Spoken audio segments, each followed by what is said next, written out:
यदि तपाईको ढाड बोल्न सक्थ्यो भने आज के भन्थ्यो?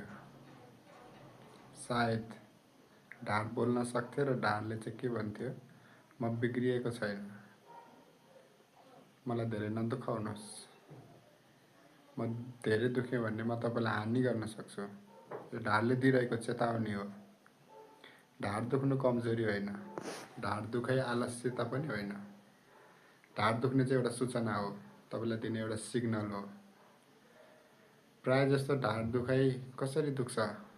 गलत पोस्चरको कारण, गलत तरिकाले बस्नुभयो भने, गलत तरिकाले चाहिँ तपाईँ लामो समय हिँड्नुभयो भने, अथवा तपाईको ढाडको मांसपेशी कमजोर भयो भने पनि ढाड दुख्छ। यदि त्यही दुखेको ढाडले तपाईसँग बोल्थ्यो भने मलाई धेरै नदुखा पनि भन्थ्यो होला। दुखाइ भनेको चोट मात्रै होइन, दुखाउ भनेको एउटा सिग्नल हो, नर्भस सिस्टमले दिएको सिग्नल हो, एउटा दिमागले दिएको सन्देश पनि हो।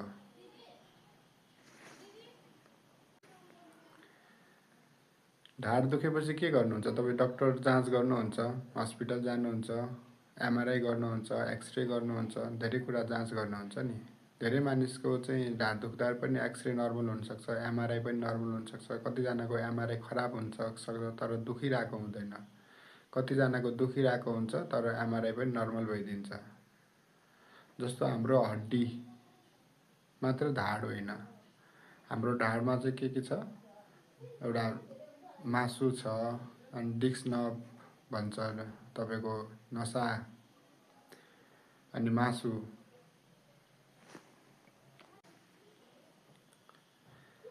ढाड दुखाएको एउटै कारण हुँदैन, ढाड दुख्ने धेरै कारण हुन्छ, मल्टिफ्याक्टोरियल हुन्छ। लामो समय एउटै ठाउँमा बस्दा पनि ढाड दुख्छ, लामो समय एउटै काम गर्दा पनि ढाड दुख्छ, गलत पोजिसनको कारणले पनि ढाड दुख्छ। अब बसेर उठाउनु पर्ने सामान तपाईले चाहिँ निहुरो परेर उठाउनु भयो भने पनि ढाड दुख्छ। अब ओजन उठाउने कामहरु जस्तो चाहिँ जिम गर्दाखेरि भयो, अथवा हेभी वर्करहरु भयो, अथवा चाहिँ तपाईको चाहिँ हड्डी खिएर डिजेनरेसन भन्ने भन्छ, जुन चाहिँ तपाईको हड्डी खिएर भन्दा पनि तपाईको ढाड भित्र हुने चाहिँ तपाईको हामीले धेरै सुनेका छौं नि, डिस्क बल्ज भन्ने कुरा, नसा च्यापियो भन्ने कुरा, सायटिका भन्छौं, स्पोन्डोलाइसिस पनि भन्छौं, जुन चाहिँ हड्डी अघि सरेको अथवा हड्डी अगाडि अथवा पछाडि धकलिएको। यो सबै कारणले ढाड दुख्छ। दुखाइ आयो भने आराम मात्रै होइन, धेरै आरामले ढाड झन् धेरै दुखाउँछ, झन् कमजोर बनाउँछ, मांसपेशीलाई झन् लुलो बनाउँछ। त्यसै कारणले ढाड दुख्दा धेरै आराम मात्र गर्ने पनि होइन। अब धेरै जस्तो ढाड दुख्दाखेरि चाहिँ अब तपाईँ डिस्क सर्जरी गर्नुपर्छ, अथवा चाहिँ नसाको उपचार गर्नुपर्छ, अथवा नसाको चाहिँ अपरेसन गर्नुपर्छ भन्छ, तर जुन गलत पनि हो। तपाईको 90% भन्दा धेरै ढाड दुखाइ चाहिँ एक्सरसाइज थेरापीको माध्यमबाट निको बनाउन सकिन्छ। अब म त बुढो भएँ, मेरो ढाड दुख्यो, अथवा म त बुढो भएँ नसा च्यापियो भन्ने पनि तपाईको भ्रम छ। यो ढाड दुख्ने, नसा च्यापिने बुढो भएर उमेरसँग केही पनि सम्बन्ध छैन। जवानमा पनि नसा च्यापिन्छ, जवानमा पनि ढाड दुख्छ। यो चाहिँ तपाईको ढाडलाई कमजोर बनाउने, कमजोर मांसपेशीहरुको कारणले ढाड दुख्ने हो। यदि ढाडलाई चाहिँ तपाईले चाहिँ सही तरिकाले बस्नुभयो, सही तरिकाले तपाईले काम गर्नुभयो, ढाड चाहिँ मेरुदण्ड हो नि, मेरुदण्डलाई चाहिँ तपाईको सिधा हुनुपर्ने मेरुदण्ड दायाँ बायाँ उसको ठाउँभन्दा दायाँ बायाँ अथवा उसलाई चाहिँ बचाइराख्नुपर्ने मासुहरुले चाहिँ बचाउन सकेन भन्यो भने बल्ल ढाड दुख्ने हो। एक्सरसाइज थेरापी, क्रोनिक पेनमा भन्दा सबैभन्दा प्रभावकारी उपचार चाहिँ तपाईको ढाड दुखेको एक्सरसाइज थेरापी नै हो। तपाईको ढाड दुख्थ्यो र ढाडले के बोल्थ्यो होला?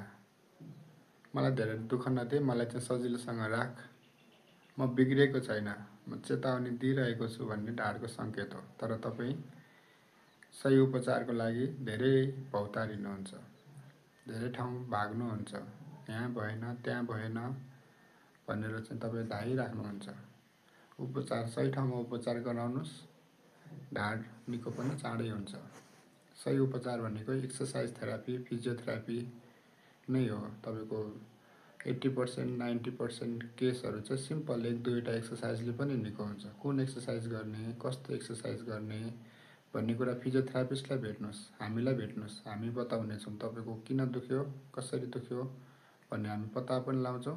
कुन एक्सर्साइज गर्दा निको हुन्छ भन्ने कुरा पनि हामी नै बताउँछौँ। तपाईँले चाहिँ पहिला चेक जाँच परामर्श गर्नुपर्ने आवश्यकता हुन्छ।